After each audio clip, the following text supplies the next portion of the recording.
We'll begin with opening comments from Gregg and then take your questions.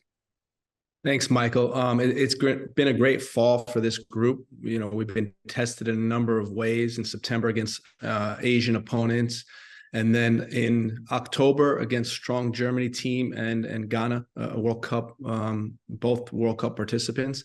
And now it's time to move on into competition mode.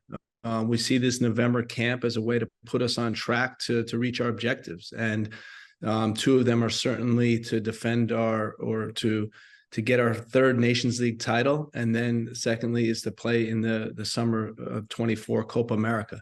So looking forward to this group. I think we have a talented group in camp. And for us, it's really about the right mindset and really embracing this competition against Trinidad in a home and away series. Thank you.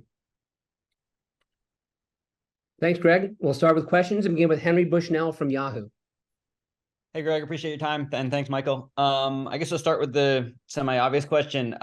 With Tim and Christian both out, what are your plans for the winger position? And I guess also if you could give us any just updates on their health. Yeah, you know, both of them, it's not too serious, but unfortunately aren't going to be able to participate in this camp. And you know, we see them on track to get back to play soon, but you know, it's too short of a deadline, so they won't be involved. And for us, it's, you know, we're used to this type of thing, Henry. Think about World Cup qualifying and all the adjustments we've had to make as guys drop off, particularly this time of year as the pitches get heavy, as the game schedules get loaded. You know, the players are always at risk. So, you know, we'll adapt. We'll put guys in the field that are prepared and know what we're doing on the field, and we'll make a good impact. Next will be Michael DeCourcy from the Sporting News. Yes, Gregg, I realize that you can't share every strategic change you'll make, but is there the possibility that players who might be currently listed on the roster as midfielders might find themselves playing in those positions where Tim and Christian would be? I think so. I mean, you know, we always have a fluid attack. We have players maybe lining up as wingers and dropping deeper into midfield or into the pockets, maybe pushing the fullbacks higher. So there's a number of different things we can do. You know, our objective is to put players in the right positions that they can make an impact based on their skill set and really taking advantage of each and everyone's individual strengths. Next will be Paul Tenorio wearing some spanking new athletic gear, it looks like. This is a throwback, actually, but broke it out of the closet for today. Gregg, to follow up on that, you mentioned World Cup qualifying. You did have a lot of different guys step up when players went down. Brendan was one of those. But how big of an opportunity is this for Kevin Paredes, for Alex Zendejas to show that they have a place in this team, that they can be counted on in these moments when injuries kind of inevitably pop up? Yeah, I think for any player, you know, guys that have been around, guys that are starters most games, guys that are getting the opportunities, for any player, this is a good opportunity, right? It's very clear that at the end of these two games, we want to be in the semifinals of the Nations League. We want to be qualified for Copa America, and we have to do that as a unit. You know, we're a collective team, and it's about everybody stepping up. We are used to this because of, you know, having to adapt to injuries before. And this is just something that the guys are completely comfortable with. We'll give them the right confidence. And we are completely sure that the guys will be ready to play. Next will be Ron Blum from the Associated Press.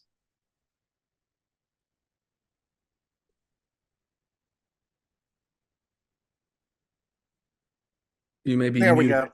Oh, there we go. Right. Sorry about that. Have a loaner computer.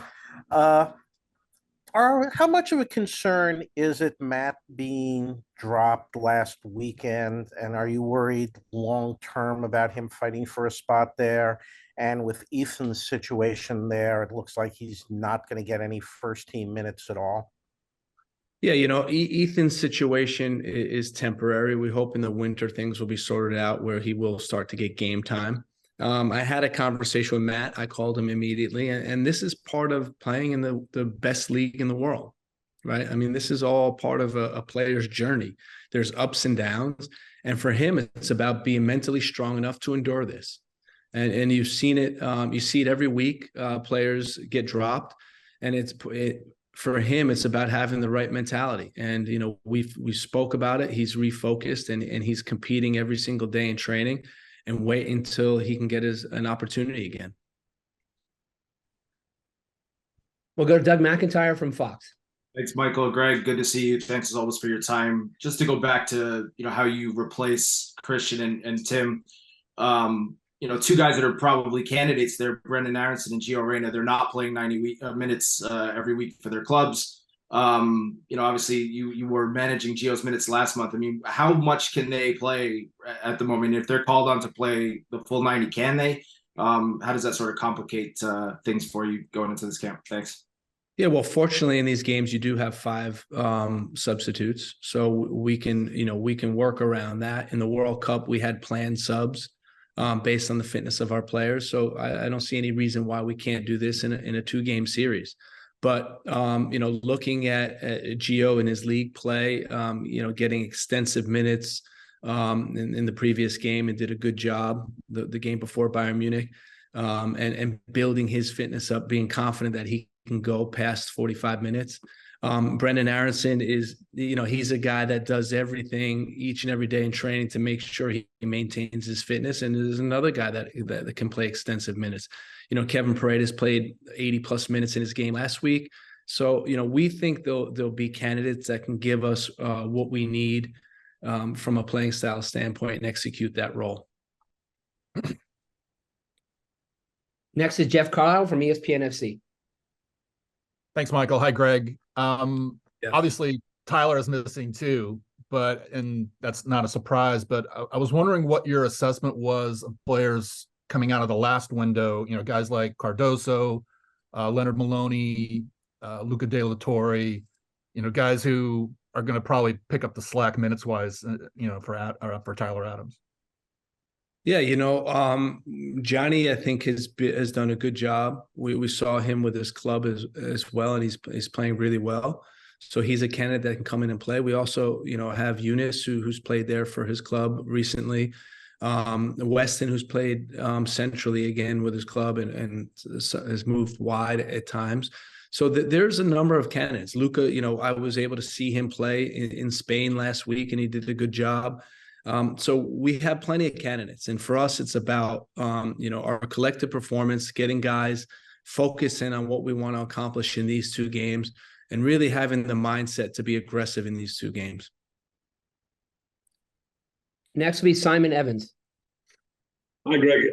Just on Trinidad as an opponent, I mean, obviously there's a history there, and it's been a tricky opponent from time to time. But they had a pretty poor Gold Cup. I wondered what your assessment of this current Trinidad side is. And just an update, if I may, on Luca Koso, who's been playing regularly Premier League football. I know his last international allegiance appeared to be Italy. Has there been any talks, any further developments on maybe persuading him to become part of the US setup? No, I speak to Luca regularly, and everything happens in due time, and we're in continual conversations. So we'll see what happens on that end. Regarding Trinidad, they didn't have a great Gold Cup. I think they mixed up their squad after that, had a strong Nations League qualification group, and did well in that. We don't take any opponent lightly. I think that's the starting point. We know how difficult these games can be. And we're focused on performing at our levels. And that's the important thing here.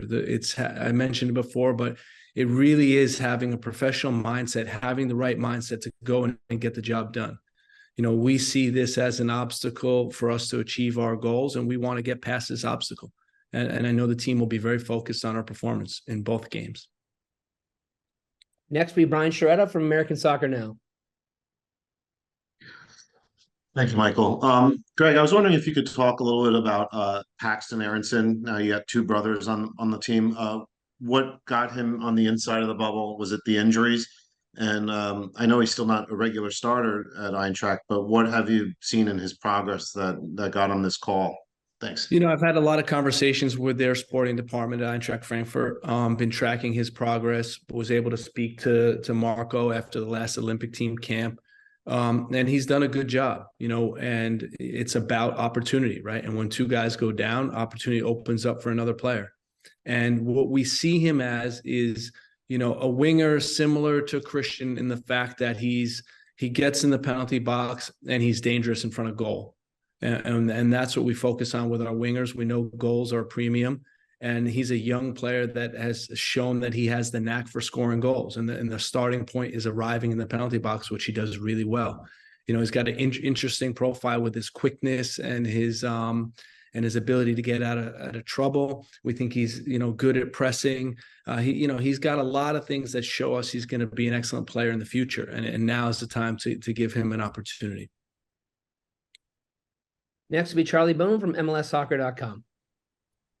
Hi, Greg. I wanted to ask you about your center back outlook in general, and then specifically for Miles Robinson, the only domestic-based player, I believe, on the current roster, and where he fits into things, and how you've evaluated him in the current season, the playoff run, and then also what you see from him in the future, because he has an interesting winter ahead, it seems.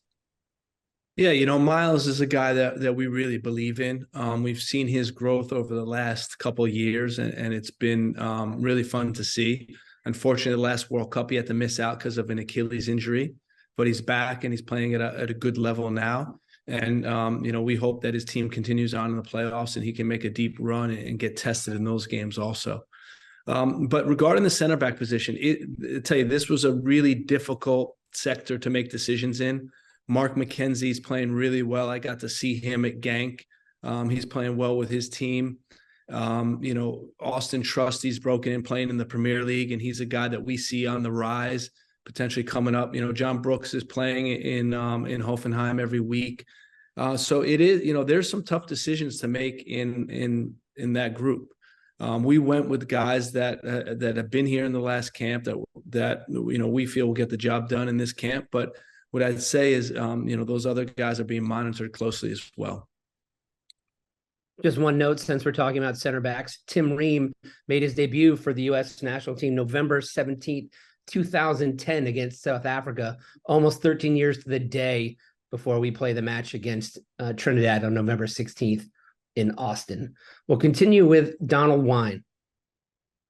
Thank you, Michael. Hey, Greg, I want to go back to an earlier point that Paul was making about Kevin Paredes, you know, him calling in, he's done well for Wolfsburg. He's played in a lot of positions at Wolfsburg. Even at DC, when he was back in DC United, he was playing a lot of fullback and wing back, and you have him listed as a forward. So I think my question is, where do you see him fitting into the offense? Is he going to be playing more of a forward position, or do you expect him to be the versatile player that he's proven to be so far in his young career?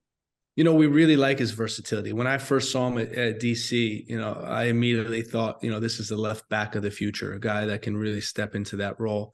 And, you know, for us, we have a lot of, you know, we've been watching his work in Wolfsburg, impressed with what he was able to do in last game as a wing back. And, you know, think that he's versatile. So we like that versatility, especially as we have needs in the winger position. We think he's a guy that can slide in nicely. You know, he played in the Oman game, did a good job. He came in the Germany game as a winger, did a good job. So he's just continued to make progress, and you know, we're excited to be working with him. We'll go to Michele Giannone from Univision. Thank you, Michael. Hi, Coach. Hope you're doing well. Hey, I wanted to ask you about another candidate to play in Christian's or team's position, which is Alex Sendejas. I don't think he's in the field with you, but he was a starter during Gold Cup. He didn't have a good Gold Cup. He seemed like at one point of the tournament, he was missing a little bit of confidence, but he has elevated his play again with Club America during this tournament. Have you been able to speak with him, and what do you like to see from him, or how do you see him as a player? Thank you. I think, listen, I know he's doing a great job with his club. We watch all his games. He's been scoring a lot of goals lately. And, you know, every player, I think, has to adapt to moving their club form into international form. And he's a player that is still working on that. You know, he's a ton. He's a talented player. He's a great player within the team, great player within the group. And for him, it's just about, getting an opportunity and taking advantage of it. Unfortunately, the Gold Cup didn't go so well for him, but now you see there's another opportunity for him. And this is what happens. I talk to players all the time about focus on your club form and opportunities will come. And he's a great example of that. So we're hoping that he can make an impact if he gets the opportunity this camp to get on the field. And, we're hoping he's going to continue to push and be a great guy off the field with the group as he always is. We have a few more questions, and we'll continue with Joe Lowry.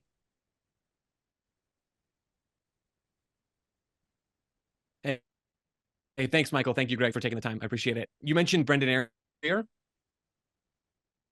Berlin, and hasn't been especially goal dangerous when he's been on the field. How much of an issue, Greg, is that for you? Are there tangible things that he can improve on that front?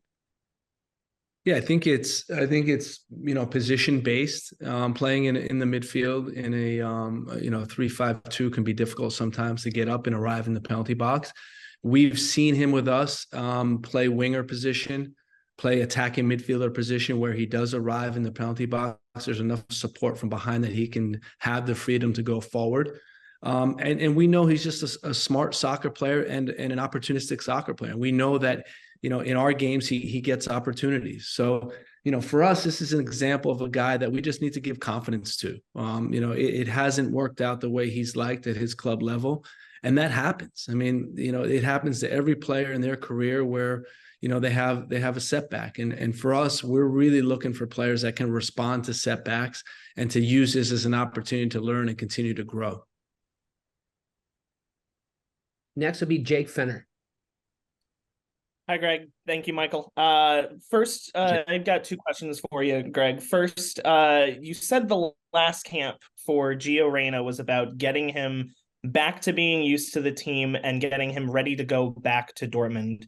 Do you think that he's now set to make a full return to the lineup, and could we possibly see him play a full 90 in either of these games? And second, I want to ask about the striker position.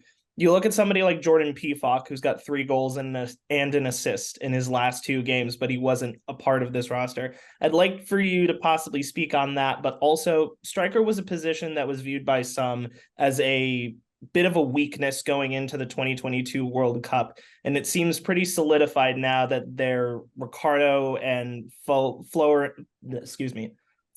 job to lose at this point. Do you think with those two that this has been essentially a resolved issue?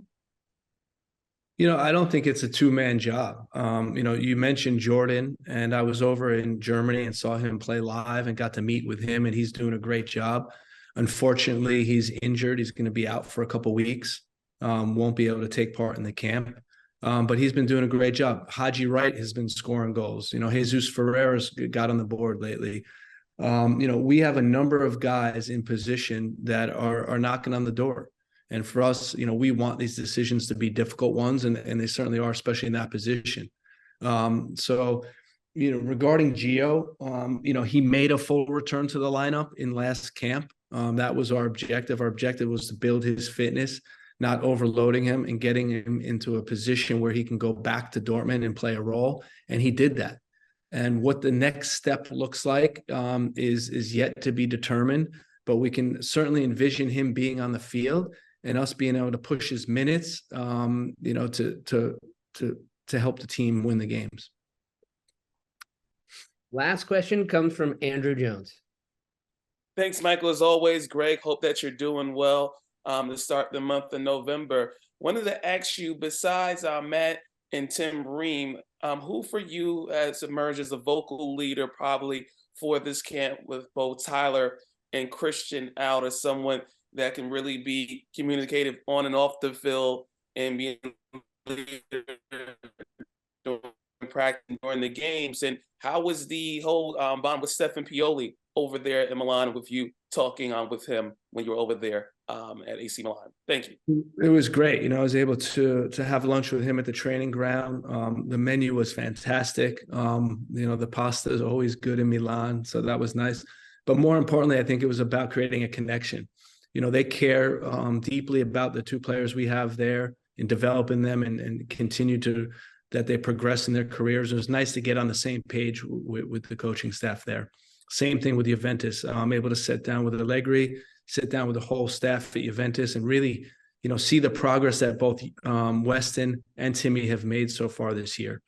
In terms of our leaders, there's different type of leaders that we try to encourage, right? There's guys that perform on the field and lead by example. And you have guys like Weston McKennie, who's always, leading by example on the field. You have Serginho Dest that, in these last couple of camps has really shown that he can be a leader on the field. You have leaders off the field that keep things lively. Anthony Robinson's a guy that comes to mind. And then you have guys that people listen to for their experience. And that's a guy like Timmy Ream or Matty Turner. So, we try to build leaders within the leadership council. We use the time that we're together to really foster and grow leadership in our team. And so far, it's been a great way to develop these young players.